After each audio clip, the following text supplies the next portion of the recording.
Non, mais là, c'est quand autre vous chose. Hein. cotisez, oui, Si oui. c'est l'usure, c'est autre chose. Mais si vous faites votre cotisation, simplement, au moment de prélever, et au moment de bouffer, comme vous comprendrez, 19%, c'est...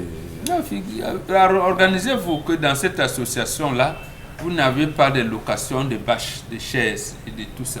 C'est fou, Donc ça. voilà, C'est fou, organisez-vous ça. à voilà, cotiser. On va s'organiser, 10 000, on va voilà. se distribuer cela entre nous.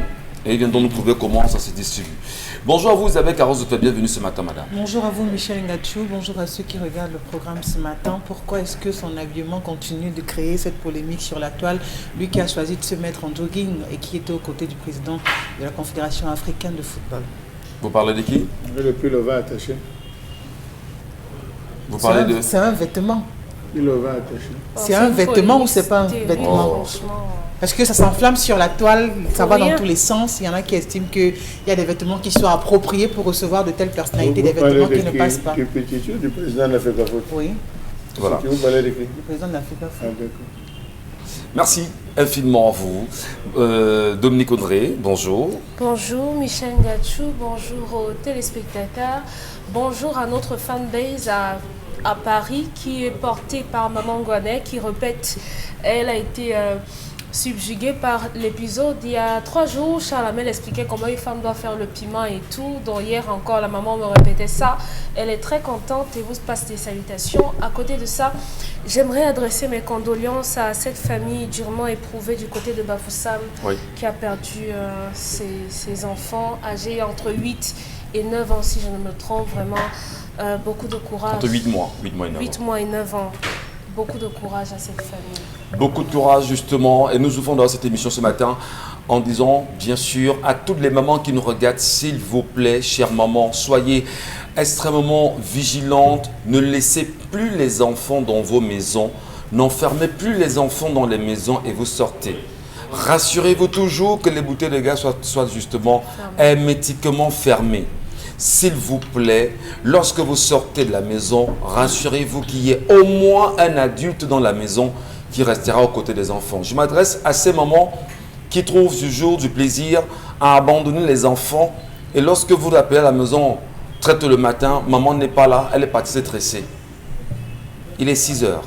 Elle a passé la nuit où en réalité? Au salon de coiffure. C'est Et il y en a incroyable. aussi qui sortent chercher C'est le incroyable. pain, Voilà. Michel. Merci également à vous, Madame Michel. Installez-vous confortablement. Commençons avec l'histoire du jour que nous signe Dominique Audrey Oyengale. Bonjour à vous, je m'appelle Caroline, j'ai 25 ans, je suis professeure de lycée et je vous écris depuis la ville de Yaoundé. Ma mère est morte quand j'avais 16 ans et 1 an plus tard, mon papa s'est islamisé, m'obligeant à suivre sa voie. J'ai accepté malgré moi parce que je ne voulais pas lui désobéir.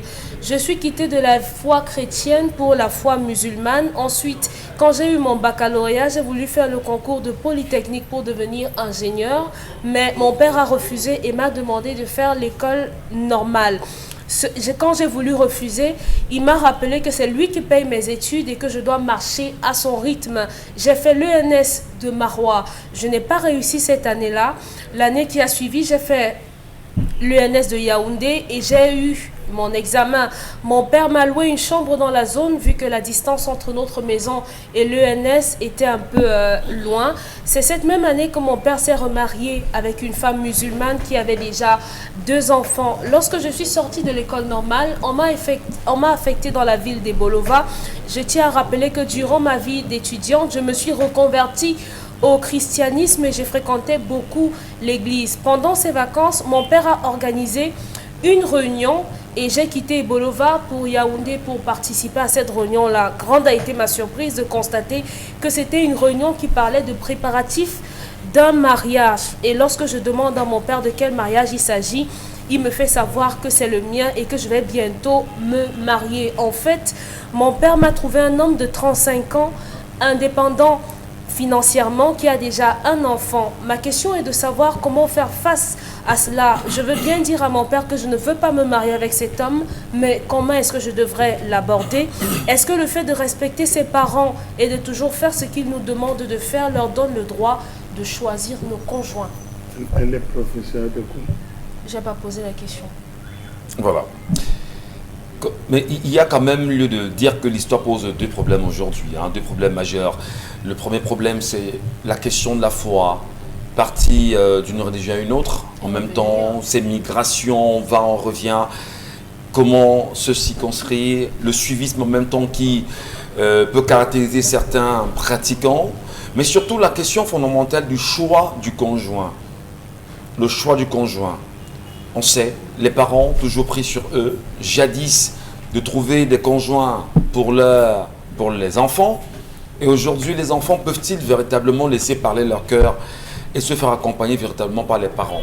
C'est un sujet d'ailleurs qui est présent dans nos familles, dans nos quartiers, dans nos maisons, dans nos villes, un peu partout.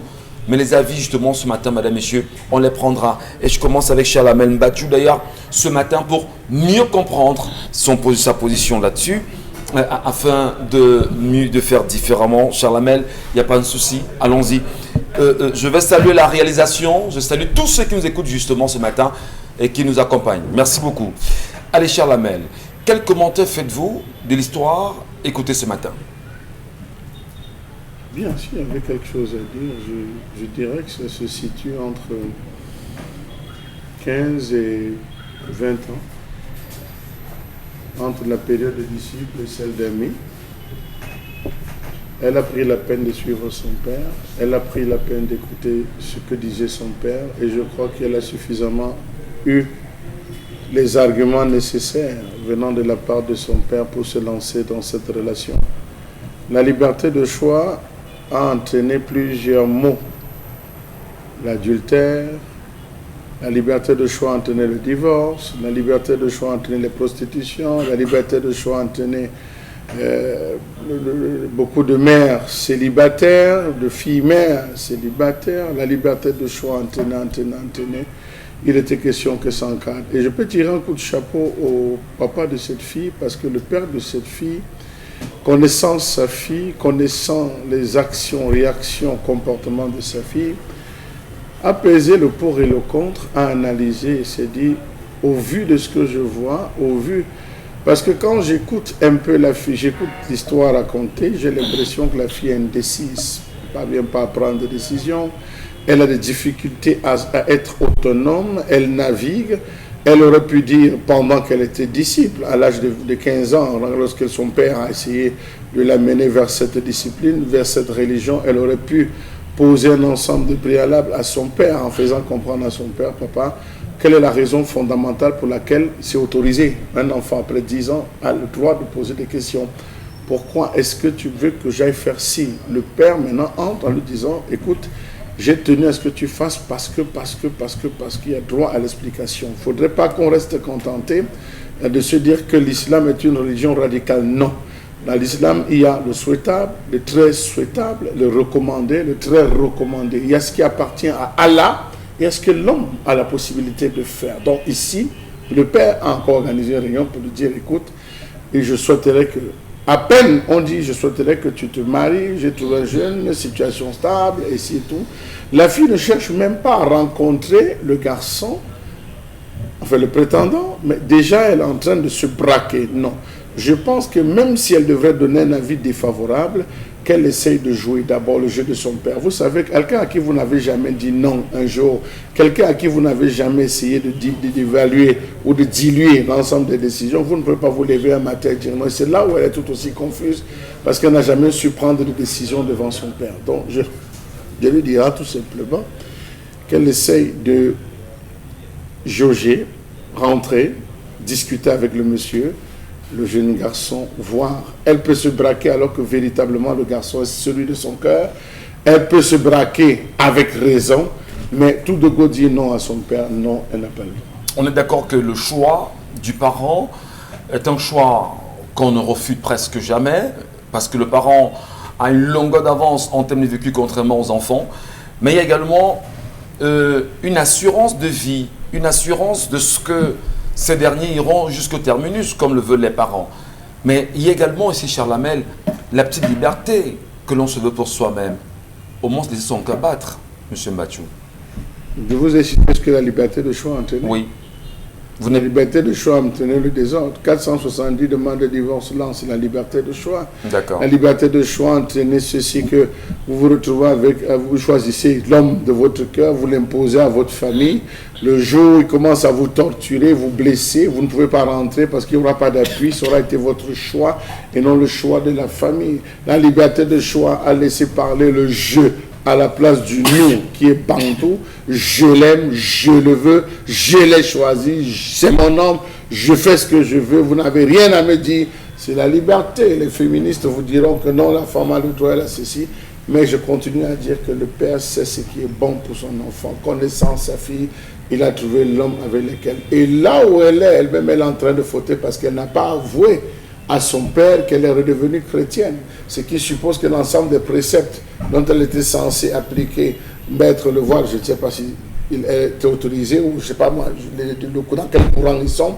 Est-ce qu'ils sont dans un courant mouridiste, un courant salafiste, je ne sais, moussonite, je ne sais pas, parce qu'il y en a plusieurs courants. Est-ce que véritablement elle est pliée, elle s'est pliée à cela? Est-ce qu'elle continue de pratiquer? Est-ce que ça va aller? Elle aurait plutôt opposé sa religion parce qu'elle a changé, elle a migré sans que le père ne soit au courant. Donc vous voyez, elle est indécise, elle ne sait pas là où elle va.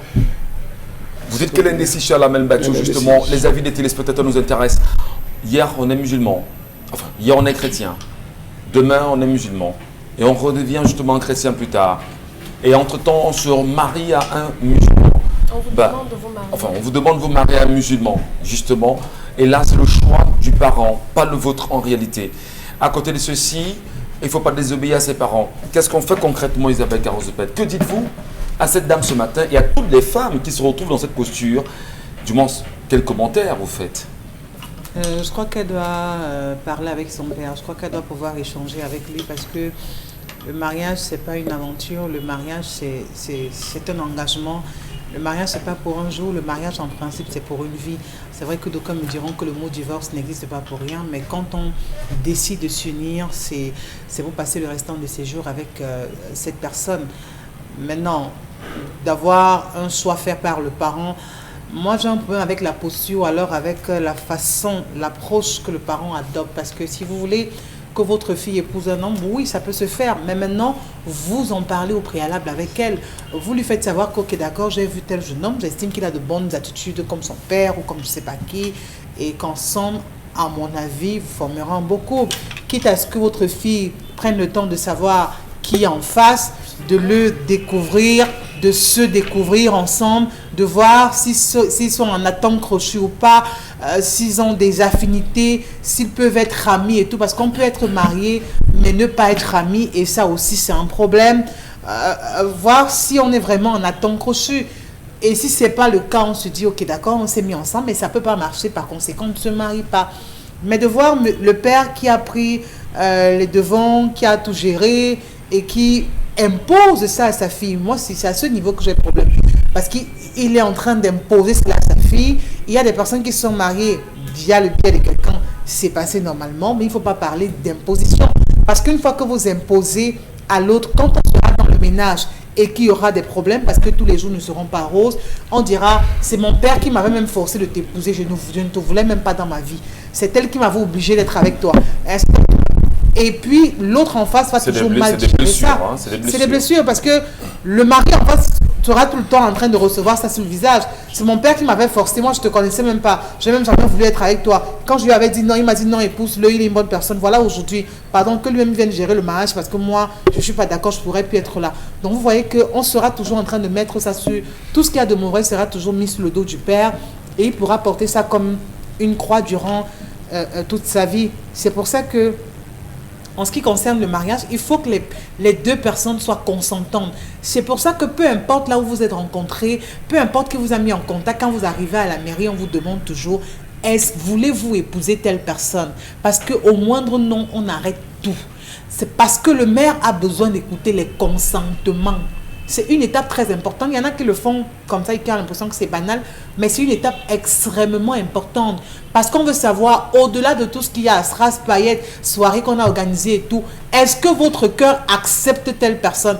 Est-ce que vous êtes prête à cheminer avec cette personne? Si vous dites non, on arrête tout. Ça veut donc dire que si la dame n'est pas d'accord de cheminer avec cet homme, qu'elle arrête ce mariage. Parce qu'un mauvais mariage est un poison. Un mauvais mariage est pire que le VIH. Donc, je crois qu'il faut que la dame parle avec son père, qu'elle n'arrive pas comme si elle voulait se braquer ou alors qu'elle n'arrive pas. Comment vous comprenez déjà que vous ayez un frère qui ira épouser une femme qu'il ne connaît pas lui-même et que ce qui est quand même curieux, que l'on s'asseye et que l'on fasse des réunions pour des préparatifs pour une femme que vous-même vous ne connaissez pas et la fille tombe là-dedans, elle se rend compte que voilà, on parle de moi. Mais finalement, quel est l'aboutissement on ne sait pas ce qui s'est dit de l'autre côté. Peut-être que c'est depuis que la fille avait 5 ans que le garçon savait que voilà, il y a sa femme chez monsieur Ngounou, chez monsieur Kemfat, voilà, qui avait son épouse là-bas. Tandis qu'il a même peut-être vu la fille grandir, il l'observait même à distance. Tout le monde était au courant sauf elle. De ce que voilà, son mari qu'elle devrait épouser, c'était planifié depuis fort longtemps. C'est pour ça que le monsieur peut-être de son côté n'a pas de réticence parce qu'il sait exactement qui il est en train d'épouser, le comportement globalement qu'elle peut avoir parce qu'il a eu le temps de l'observer. D'accord. Quel commentaire faites-vous, Dominique Audrey, justement à l'histoire de ce matin avant que mon ne vienne s'en sonner? Il y a, Chalamel a très bien mentionné, hein, elle est indécise, elle ne sait pas exactement ce qu'elle veut. Non, on peut dire qu'elle suit les recommandations parentales. Elle veut savoir comment dire non à son père. Voilà. Ce qu'elle veut. Très bien. Comment vous faites l'analyse, du moins quelle analyse faites-vous justement à l'histoire de ce matin, Dominique? Oui, au départ, il faudrait que les parents qui nous écoutent sachent que les choix qu'on fait parfois pour nos enfants et qu'ils semblent obtempérer après avoir observé, après avoir opposé une sorte de résistance, derrière ils ne le font pas. Parce que son père a dit, tu vas devenir musulmane. Parce que moi, j'ai décidé d'entrer dans l'islam avec les recommandations. Moi, ça me plaît. J'estime que c'est bon pour toi. Sauf que il n'y a pas d'hérédité en matière de foi. On ne transmet pas ça à l'enfant. C'est pas un gène que parce que vous êtes devenu comme ça ou bien parce que vous êtes chrétien, logiquement, forcément ou bien par analogie, votre enfant le sera. Lorsque vous forcez vos enfants, par derrière, ces enfants font autre chose. Et on sait tous que il y a la différence entre quelqu'un qui croit et quelqu'un qui fait semblant de croire. Dans ce papa, depuis le début, il s'est marié quand sa fille avait 16 ans. Quand il a perdu la mère de sa fille, il n'était pas encore musulman. Il est devenu musulman lorsqu'elle a eu 17 ans, disons ça comme ça. Et il a demandé qu'elle le devienne aussi. Aujourd'hui, elle est âgée de 25 ans. Lorsqu'elle est allée à l'université, elle a abandonné cela. Pendant tout ce temps, son père s'est dit non, ma fille, dans l'islam, on préconise certainement l'obéissance et ma fille va m'obéir au doigt et à l'œil. Puisque je suis son père, je sais ce qui est bon pour elle, elle va certainement m'obéir. Sauf que votre fille a arrêté d'être musulmane depuis fort longtemps. C'est pour ça qu'elle ne va pas vous obéir. Et étant maintenant chrétienne, il y a le facteur selon lequel certainement elle a une vie, devait faire ici? elle a une vie amoureuse. Il n'a pas posé la question. Il s'est dit, bon, j'ai fini de payer les études de ma fille. Aujourd'hui, elle a un emploi. Il faudrait que ma fille ait un foyer. C'est normal, c'est légitime. Et je crois que tout père normal devrait se dire, aujourd'hui, ma fille a déjà une situation. Il ne faudrait pas que ce soit seulement l'école et qu'elle n'ait pas de foyer. Je veux des petits-enfants. Absolument. Et tout. C'est dans cette optique-là que ce papa, certainement, se projette. Vous pensez plutôt, Dominique Audrey, que le papa devrait se rapprocher de sa fille et mieux enquêter sur ses appétits. Lui poser la question, est-ce que tu n'as pas quelqu'un dans ta vie? Ça fait quelques années tu travailles déjà, est-ce que tu ne vois pas quelqu'un? Et si tu vois quelqu'un, il serait peut-être temps que tu me présentes la personne, parce que je ne voudrais pas que tu vagabondes comme ça, que tu ailles d'homme en homme, que tu sois une case de passage. Je veux voir mes petits-enfants avant de mourir. On peut toucher la corde sensible de l'enfant en lui disant ce genre de choses, mais cette imposition en la mettant face au fait accompli comme ça ne peut pas marcher. Cette fille, c'est vrai qu'elle a toujours été obéissante à son père. Si elle accepte même d'épouser le monsieur, le risque d'infidélité peut être accru dans la mesure où elle a certainement une relation qu'elle entretient dans la ville où elle est. Depuis là où elle travaille, elle sort certainement avec quelqu'un. On ne s'est pas posé cette question et se retrouver avec un homme comme ça, elle va dire à son amour que bon, celui-là, c'est parce que c'est mon père qui veut. Hein. Moi, toi et moi, on va toujours fonctionner ensemble, on va rester ensemble. Avec lui, ce sera simplement de la figuration. Et il y a également que le monsieur avec lequel vous allez la mettre en relation sera malheureux parce que ce ne sera pas son épouse. Elle ne va pas aimer cet homme-là. Donc, oui, on peut vouloir que ses enfants se marient, se posent, mais il y a un devoir d'accompagnement, il y a un devoir d'encadrement, vous aimez bien ça, que les parents encadrent. Votre fille veut se marier avec quelqu'un, elle veut se marier avec qui avant de lui imposer qui que ce soit. Et si vous voulez qu'elle se mette avec quelqu'un, il faut lui donner les raisons pour lesquelles vous avez fait ce choix. J'ai choisi le fils de maman telle parce que c'est un garçon, tu vois comment il travaille, il est manuel, il est présent, il est respectueux. Je pense que ça peut donner. Et maintenant, et on n'a même pas besoin de dire aux enfants, je veux que tu te mettes avec tel. On peut créer un environnement pour cela. Merci. Donc vraiment, dites à votre père que vous ne pouvez pas. En tout cas, vous lui demandez de dire à son père. Hein, oui, qu'elle dise à son père que papa, vraiment, je t'aime beaucoup, je t'aime plus que tout, tu es toute ma vie. Elle pose la question de savoir comment parler au père. Créer un environnement. Cela va absolument se prononcer avant le moment. Nous ne pouvons pas faire le procès de l'islam. Non. Ce n'est pas le procès. Nous ne pouvons pas faire le procès de l'islam. Le père a discuté avec la fille. La fille s'est islamisée. Le père parle à un enfant qui vit sous les principes du Coran. Le père ne sait pas qu'elle s'est déjà désintéressée, permettez-moi, du Coran, de l'islam. Le père est en train, puisqu'il y a toute une rubrique, M. Michel Ngachou, si tu veux, tout un module qui prépare la jeune fille au mariage, qui prépare la jeune fille à sa vie de couple. Ceux qui ont côtoyé les musulmans le savent. On prépare la jeune fille au mariage. Donc on la prépare à rencontrer son homme et à vivre dans le mariage.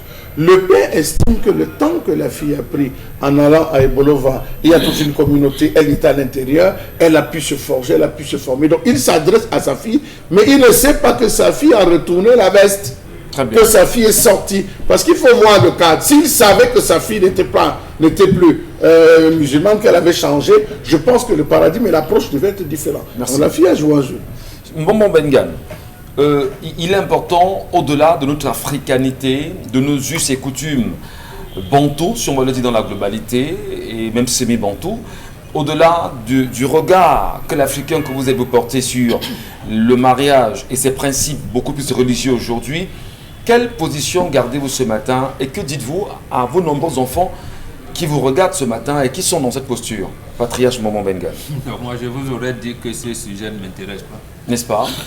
Je ne peux pas me mettre à discuter sur des religions abrahamiques. Et on a porté la guerre partout. Je ne peux pas. Je dirais simplement à ma fille d'obéir à son père. Parce que là, si elle refuse, son père sera doublement fâché. D'abord, son père va se rendre compte qu'il n'est plus musulman. Il va se fâcher. Il va encore se fâcher parce qu'il a refusé l'édition. Donc, même votre Bible dit, honore ton père et ta mère et tu vivras longtemps, quelque chose comme ça. Et tes jours seront leur suite. Voilà. Et bon, quand tu désobéis donc, c'est par rapport à quoi? Je n'en sais rien, parce que j'entends des choses et d'autres. Non. Dans le principe du mariage, sachez ceci. Le sexe, c'est le plaisir. L'amour, c'est une affection. Et le respect, la stabilité. Ah ben c'est bien dit, mon Bengan. Absolument. Vous reprenez pour qu'on apprenne ce matin. Oui, le sexe c'est un plaisir. Parce que j'ai entendu ma fille dire, non, le sexe c'est un plaisir. Tu peux te débarrasser de ce plaisir. Oui. Parce qu'il y a plus, il y a un élément supérieur qui est le respect. Et c'est le respect qui amène à la stabilité. Parce que l'amour c'est une affection. Très bien. Il peut y avoir. Mais au-delà donc du sexe, de l'amour, il y a le respect. Je respecte papa. Je respecte, je dis, et j'obéis. Mon père, c'est un peu ça. Parce qu'il y a un côté inverse. Et justement, la jeune génération ne comprend pas ça. Désobéissez à votre parent, vos enfants vont vous désobéir doublement. Parce qu'on fait comme si la vie s'arrête là. elle aurait pu discuter parce que c'est une fille qui est introspective. Elle ne parle pas. Pas dit, j'ai dit, elle parle. Donc, en réalité, elle ne sait pas ce qu'elle veut. Elle ne sait pas. Parce qu'elle est intérieure. Elle n'extériorise pas. Elle dit, papa, pourquoi tu m'amènes à l'islam alors que moi j'étais choriste là-bas? Fais ce que je te dis, c'est moi qui paye tes études. Oui. C'est la réponse que son père lui a donnée. Et elle l'a mentionné. Elle Et maintenant, aurait dû voilà une négocier, chrétienne donc non. le futur marié sait que c'est une musulmane. D'accord. Et c'est une chrétienne qui sera dans la maison. Elle ne va pas faire les prières. Elle ne va pas. Comment elle va justifier ça à son futur Voilà, mari? c'est bien alors de poser la question. Quand son papa la mettait à l'école à 3 ans et demi, elle pleurait même. Et on a fait comment? Parce qu'elle pleurait à 3 ans et demi, on l'a ramenée à la maison. On l'a laissée chez la maîtresse. Et elle s'est forgée. Pourquoi elle estime donc aujourd'hui que papa ne peut plus faire de choix? Puisque à 3 ans et demi, on ne demande pas ton avis. On t'inscrit à l'école. Et voilà. Et voilà et tout. Elle obéit, elle ne peut pas aller. Papa refuse qu'elle aille à l'école polytechnique. Il faut faire l'enseignement. Peut-être papa a une idée assez grande sur l'enseignement, la crête. Du moins, papa Elle a jugé obéit. que tu n'as pas assez de compétences pour Elle pouvoir obéit, tenir. elle réussit. Ouais. Mais elle estime donc qu'en obéissant maintenant, elle ne va pas réussir. Non, mais c'est ça donc que nous appelons la complexité. Obéis à ton père et tu vivras longtemps. Et intègre, ma fille, que le respect est au-dessus du sexe et de l'amour. C'est le respect qui apporte la stabilité. Parce que là, le respect a des éléments, j'allais dire, immatériels. Mais le respect, pas seulement vis-à-vis de ses parents, le respect également dans le couple, le respect vis-à-vis c'est ça, justement. de la société dans sa globalité. Ça veut dire quoi? Ça veut dire que dans les principes musulmans, elle s'engage là, non seulement elle doit épouser cet homme, elle s'engage aussi à la polygamie. Alors, Elle bon, est bon, chrétienne. très bien. n'est Sur pas chrétienne. l'approche, vous dites sur l'approche quand même, on est d'accord pour le respect, on est d'accord que le sexe peut être passager, mais il y a quand même la question justement du sentiment que ça doit procurer dans la relation. En amour, lorsque vous parlez des liens de mariage, on ne fait plus le sexe comme, on n'intègre plus le sexe comme un élément de plaisir. Oui. Il y a même des gens sérieux qui ne vont sur leur femme que quand ils veulent faire d'enfants. Oui. Parce que ça devient autre chose. C'est un problème de devoir. Quand on parle du mariage, c'est le devoir. C'est le respect. C'est le devoir. Donc ce n'est pas de chérie, je t'aime, ta coiffure là, c'est que j'entends souvent là. Vraiment, c'est ce que vous appelez amour. Ce n'est pas l'amour. Ce n'est pas l'amour. On peut vous donner tout ça. Et si à la maison, vous ne savez pas tenir la maison, tout ce que vous aurez pris comme parure, il y a des millions de francs comme voiture, comme tout ça, c'est ça le mariage? Non, c'est pas ça. Donc, il faut retenir simplement ce matin que honore ton père et ta mère, afin que tes jours non seulement soient longs sur terre, mais que tu restes dans le paradigme du respect qui va créer la stabilité dans ta vie. C'est très important. Absolument. Merci infiniment, bon Bengan. Et d'ailleurs, merci pour les nombreuses approches sur le plateau. Dominique Audrey l'a très bien dit. Isabelle Carole Charlamagne également ont donné leur point de vue. Mais nous vous espérons vous lire, madame, messieurs, en allant vous abonner sur la page Equinox Télévision ou au message voilà, qui s'affiche à l'instant en bas de l'écran. Quel commentaire faites-vous? Quel est votre avis? Nous vous lirons.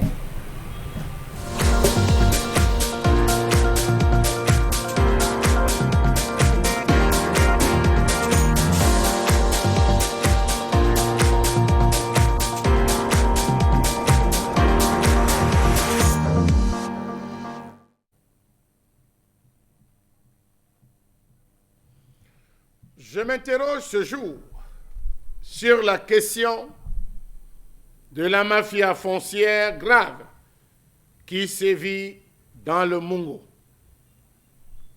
Le Mungo est en train d'être dépiécé minutieusement, lentement, précisément et concisément par des prédateurs d'un autre genre, malgré l'interdiction de l'immatriculation prononcée par le ministre des Domaines.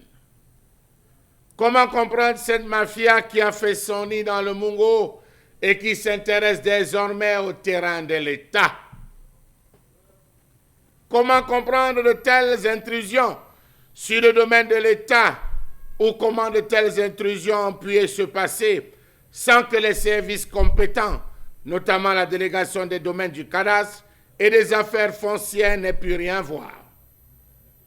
Comment comprendre que des personnes se sont permises de s'introduire, prenons le cas du lycée de Manengouba, ont pris la peine de s'introduire dans l'enceinte de ce lycée pour y ériger des maisons à usage d'habitation ou destinées à d'autres usages pour leur intérêt propre, au détriment des intérêts du lycée. Comment comprendre que les multiples lettres de l'administration n'aient servi à rien, notamment la lettre du ministre des Enseignements secondaires adressée au préfet du département du Mungo, qui avait pour objet affectation à titre de régularisation de la parcelle abritant les bâtiments du lycée de Manengouba. La lettre du préfet du département du Mungo, adressée au sous-préfet de l'arrondissement de Konsamba 2, en date du 15 avril 2021, demandant l'arrêt des travaux sur le site, objet du titre foncier numéro 11 465 Mungo, appartenant à l'État du Cameroun. La lettre du délégué régional des enseignements secondaires à messieurs et mesdames, les chefs d'établissement public du littoral en date du 24 mai 2021, ayant pour objet sécurisation foncière des sites des établissements secondaires généraux, techniques et professionnels. L'occupation de l'enceinte du lycée Manengouba persiste et les travaux de construction sont toujours en cours sur ce site qui est d'ailleurs l'objet d'un titre foncier. Qui est à l'origine de cette braderie? Question. Tous ces terrains sont cédés presque aux francs symboliques, mais avec des lourdes commissions en dessous. Le préfet du Mungo aura-t-il les épaules suffisamment robustes pour supporter la pression des pontes du régime qui sont derrière cette vaste mafia foncière? Question. Comment comprendre que les terrains de l'État soient bradés dans le Mungo avec la complicité de certaines autorités corrompues, véreuses, des particuliers qui ont acquis aux francs symboliques des vastes terrains urbains stratégiques de l'État? Allez voir au niveau de la piste d'atterrissage de l'ancien aéroport pour comprendre de quoi je parle. Quelle est l'identité de ces hommes d'affaires véreux et fonctionnaires corrompus qui ont choisi de dépecer le gros gibier que sont les terres encore libres de l'État? Les occupants illégaux ici se recrutent parmi des personnalités hors de soupçon, dont des autorités municipales, administratives, des autochtones comme halogènes, jeunes opérateurs économiques comme agents de l'État. Comment comprendre l'intrusion illégale de certaines personnes sur l'ensemble de ces terres, malgré les multiples descentes du préfet du Mungo? On a dit au préfet, tu ne peux pas nous empêcher parce que nous avons l'appui de Yaoundé. Qui dit Yaoundé parle de la présidence. Depuis quelques années, justement, on constate que doucement des maisons poussent sur les terres de l'État sans qu'aucune action, aucune procédure administrative n'a été faite.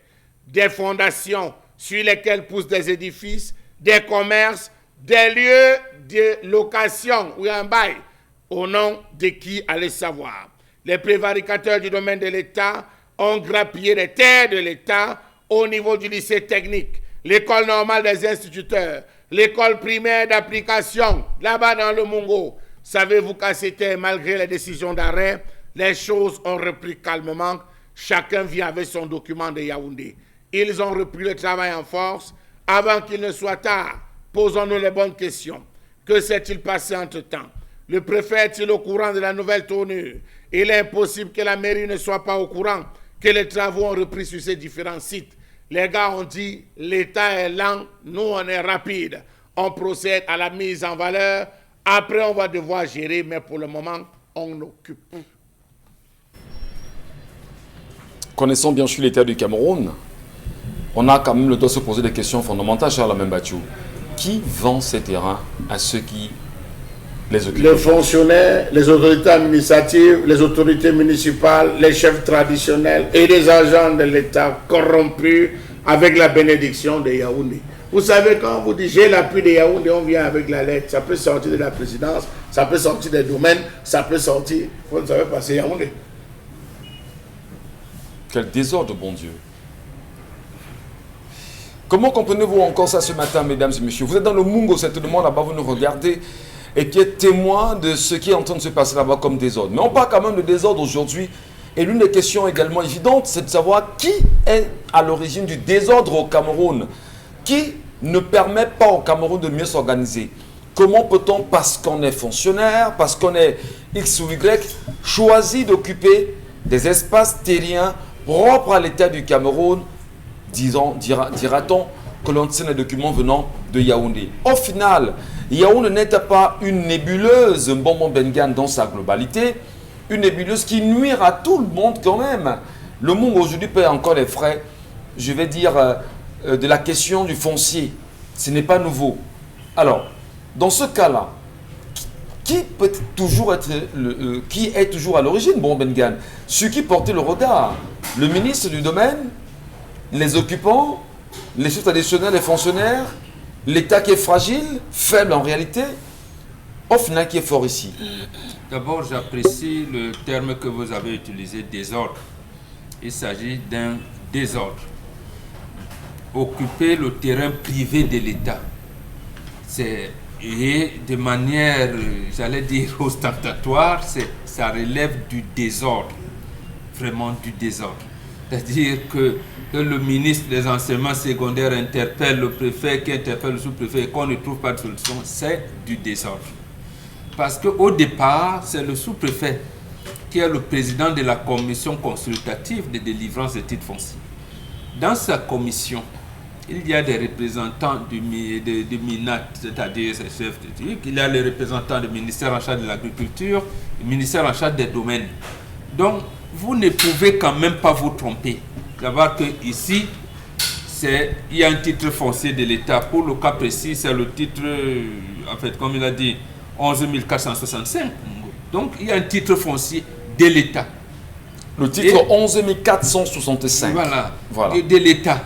Et comment l'autorité administrative peut se permettre, même si c'est son patron, Minat, il peut lui dire que mais non, vraiment, Excellence, c'est le titre de l'État. Mais est-ce que l'État a rétrocédé? Lorsque l'État rétrocède souvent les terrains aux populations, on a vu le cas de la Magzi, et il y a eu beaucoup de terrains comme ça, on sait, on rétrocède aux populations et en leur disant, bon voilà, on n'a pas pu faire ça. Mais ici, on n'a pas rétrocédé. Donc, c'est du désordre. Donc, le sous-préfet devrait faire l'effort de les casser. Est-ce que ce n'est pas très fort ça? Non. Justement, ce qui se passe souvent. Moi, j'ai suivi les litiges fonciers devant les tribunaux. Quelquefois, on te demande de casser ta maison par tes propres frais. Toi-même, tu casses. Et il s'est même souvent astreint à une, j'allais dire quoi, à une amende. On peut te dire 10 000 francs par jour de retard. On te donne 30 jours pour casser ta propre maison. Et on te dit tu es astreint à payer 10 000 francs pour chaque jour de retard. Mais là, il faudrait maintenant que l'État porte plainte, donc les agents de l'État, notamment pour le cas précis, c'est le sous-préfet. Qui doit porter plainte. Qui doit saisir ces gens. Là, bon, alors, on connaît le boulot d'étranglement quand même aujourd'hui, bon, dans l'administration camerounaise, notamment au sein de la justice camerounaise. Le préfet ou le sous-préfet portera une plainte comme celle-là. Quel est l'espoir que cela puisse aboutir? Mais d'abord, tu as conçu sur le titre de l'État. Oui, parce qu'il y a les gros bonnets à Yaoundé. Ou bien, bon, d'accord. À ce moment-là, ça revient donc à ce que vous avez dit. Du désordre. Alors, lorsque l'État crée le désordre, qui sanctionne l'État dans ce cas-là? Lorsque l'État est à l'origine du désordre, comme c'est le cas aujourd'hui dans le Mungo, que doivent faire les populations? Ça veut dire que les populations s'installent, sont dans l'anarchie, sont dans les formels. Vous avez entendu même le GICAM dire dernièrement que l'État a amené l'économie camerounaise à fonctionner à 80% dans les formels. Donc, ça devient donc les formels. Ça devient du non-État. Ça veut dire qu'il y a eu des cas comme ça, hein, ici aux alentours du stade Omnisport, où on a pris le terrain d'État, les gens se sont accaparés des terrains de l'État. Jusqu'aujourd'hui. Voilà, justement. Il arrivera un jour où, s'il y a un bon chef d'État, il va leur dire, dégagez, donnez-moi mon terrain. Très bien. Il va leur dire, mais vraiment, pour le moment, vous avez trouvé le mot juste, on va évoluer dans le désordre. Donc un autre sous-préfet vient voir dire non, laisse. les Ngomna. Ouais, chef de terre, c'est quoi, non? L'autre qui était là, bon, lui aussi, il va dire que bon, d'ici 2-3 ans, on va m'affecter. Ils ont là, ils passent. Donc voilà, lorsqu'on arrive justement sur ces espaces terriens, conscients que c'est propre au domaine privé de l'État du Cameroun, et qu'on choisit de ne pas respecter les textes quand même, Dominique Audrey, va-t-on dire que le Cameroun est le pays au monde où on choisit à ciel ouvert de ne pas respecter les textes, d'en faire ce qu'on veut, parce que l'impunité n'existe pas? Que faire pour imposer cela? Est-ce que la justice camerounaise, sur qui l'on porte le regard en permanence, n'est-elle pas le problème de ce type d'incongruité, Madame Oyengelek? La justice ici n'a pas tant que ça besoin d'agir, parce que si on s'en tient juste au décret d'avril 1976, on mentionne à l'article 9 que le sous-préfet a la possibilité de casser toutes les constructions qui ont été apposées là-bas. Parce qu'à l'article 1er, on nous fait savoir que les biens du domaine privé immobilier de l'État peuvent être cédés, attribués ou vendus. Donc l'État peut, en toute liberté, vous céder, bon, donc l'a mentionné, gratuitement, vous attribuer ou bien vous vendre son domaine. Maintenant, la condition par laquelle on peut justement vous permettre de construire sur le domaine de l'État, il faudrait que préalablement vous ayez fait une demande. Et lorsque vous faites la demande, le sous-préfet a la possibilité, ou le préfet si je ne me trompe, a la possibilité de convoquer une commission qui va évaluer la portée du projet que vous souhaitez. Oui, ce que votre commentaire me rappelle un fait pareil à Yaoundé, précisément au niveau de Biémassi, avant la montée Jouvence. Il y a un homme là-bas qui a un problème comme ça, à Biémassi, au niveau de la montée Jouvence. Oui. Pour suivre Dominique Audrey, ça me revient. Allons-y. Voilà. Donc, on va mettre sur pied, le préfet va mettre sur pied une commission qui va évaluer la portée de votre projet. Le projet que vous souhaitez mettre sur pied sur le domaine de l'État porte sur quoi, repose sur quoi, quelle est la plus-value, qu'est-ce que ça va apporter de plus aux citoyens de la localité. On va évaluer. Si et seulement si vous avez l'agrément ou bien l'autorisation de le faire, ça va se faire de façon écrite. Mais si ça ne se fait pas, justement, l'article 9 mentionne que on a le droit, la liberté, on a la possibilité de faire appel aux forces publiques pour détruire ce bien-là. Donc, les autorités du Mungo ont la possibilité de gérer cette situation elles-mêmes.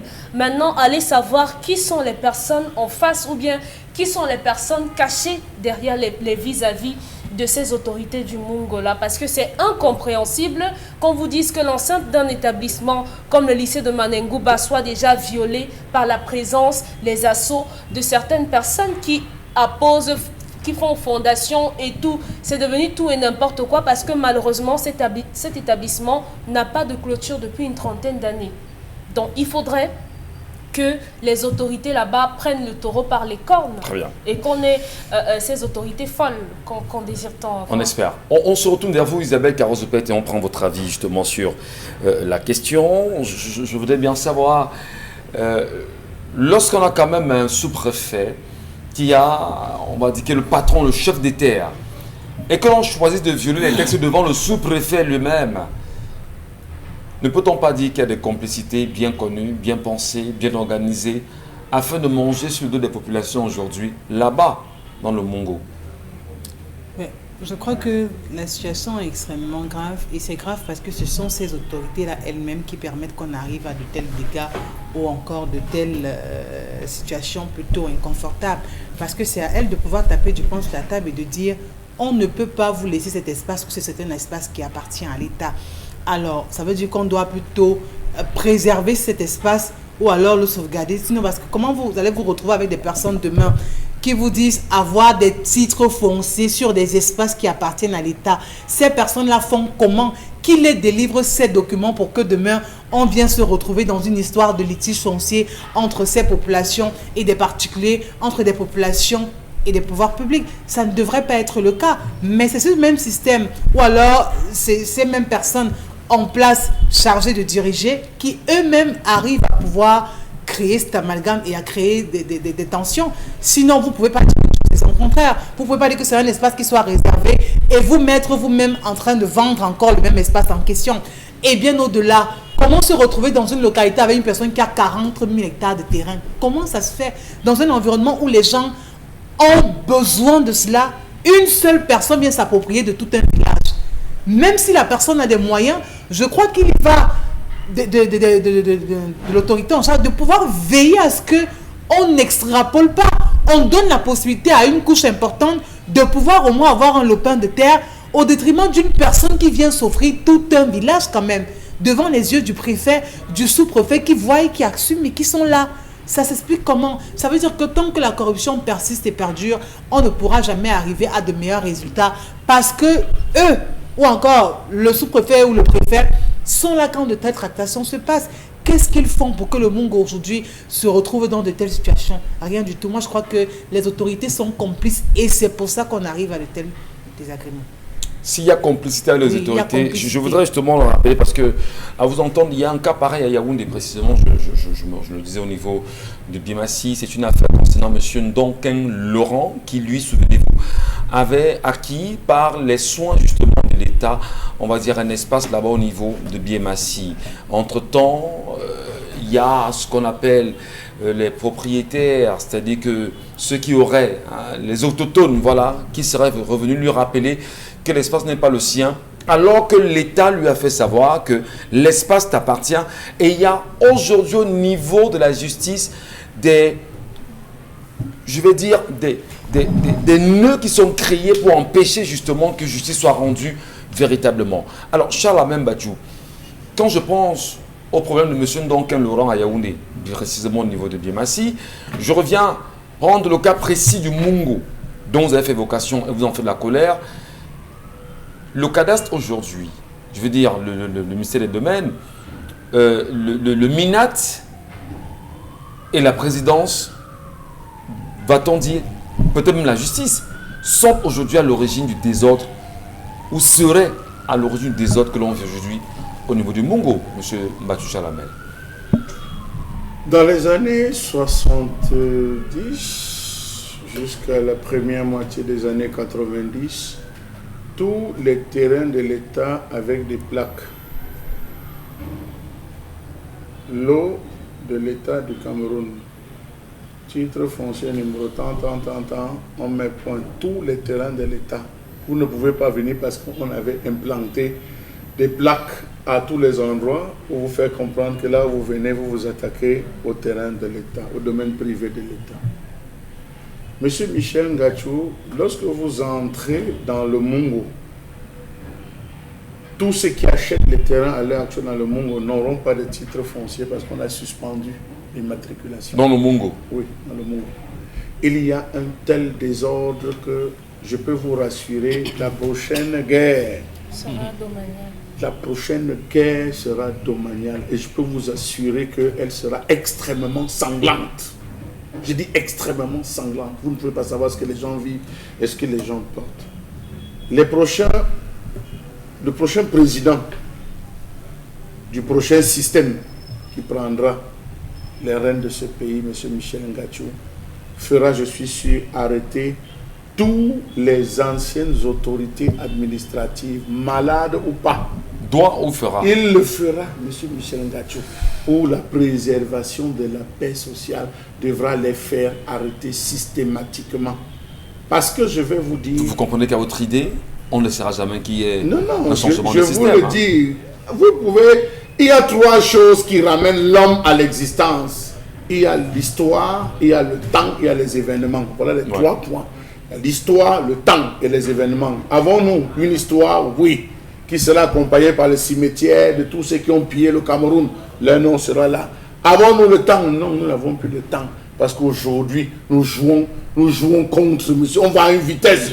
Avons-nous les événements? Vous avez la crise anglophone, vous avez les multiples... Les événements sont en train de vous démontrer. Les tensions domaniales sont en train de vous démontrer. Donc faites attention, ça va arriver. Qu'on le veuille ou non, on va retarder, mais ça va sauf que arriver, M. Michel Ngachou.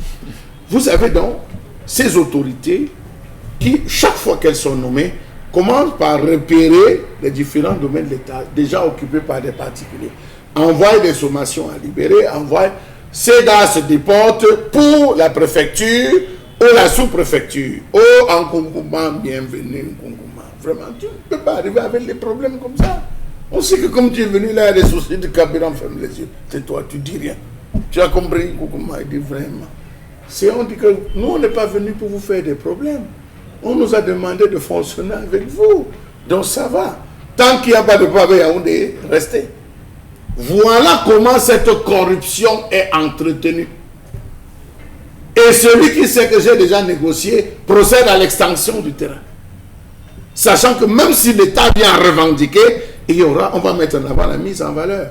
Oui, on reconnaît, c'est des bobos, c'est des anciens ministres, c'est des anciens préfets, c'est des anciens présidents du comité central, des anciens présidents de section RDPC, c'est des anciens, c'est des capots qui sont là-bas, monsieur Michel, des capots, je dis des capots. Je ne parle pas, je ne blague pas quand je vous dis. On vous dit que les gars ont pris le lycée Palengouba, ils ont pris le lycée technique, l'école normale des instituteurs, l'école primaire d'application. C'est pour que les enfants jouent. C'est pour que les enfants se divertissent comment? C'est pour que les activités, la puériculture qui est faite tout autour, c'est-à-dire l'évaluation du champ, le lycée technique est là, hein. On va faire les évaluations au champ, les petits ateliers. On a cassé même les ateliers pour élever M. Michel Ngachou, des meublés. Maintenant, nous sommes en train d'aller où? Nous sommes en train d'aller. Vous allez voir tel que Baba, celle-ci c'est l'oncle du directeur en service à la présidence de la République. Dès que le préfet dit que j'ai même vu la liste des nominations, ton nom est là. J'ai le bic. J'ai fait comment? Je dis que non, conservé. Est-ce que je l'ai inquiété? Je ne l'ai même pas. C'est les autres. Donc si vous appelez, excusez, voilà comment fonctionne le réseau en termes d'influence. Et c'est comme ça qu'ils occupent, ils ne payent rien, c'est des francs symboliques.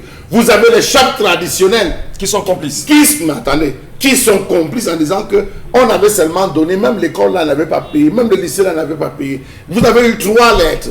La lettre du préfet, la lettre du sous-préfet, la lettre de madame le ministre, la lettre des délégués régionaux. Mais M. Michel Ngachou, rien n'a pu bouger. Ils ont dit, on s'en fout, nous allons tenir de pied ferme et on va gérer. Voilà dans le Mongo des pieds. Espérons que l'État va véritablement se bouger pour entrer en guerre contre les militants du RDPC, les cadres du RDPC, parce que ce sont eux. Le RDPC est-il un parti propre au désordre aujourd'hui? Comment comprendre en même temps que ce soit au cœur même de l'institution, on va dire, politique, que nous vivons ce que nous vivons aujourd'hui dans le Mongo, dans sa globalité? Comment la guerre domaniale qui se prépare risque justement d'être, on va dire, entretenue par le rassemblement démocratique du peuple camerounais dans le Mongo aujourd'hui? Eh bien, si la présidence de la République du Cameroun nous entend ce matin, va-t-elle justement laisser que le nom de toute la présidence soit entretenu dans une telle saleté? Merci à tous.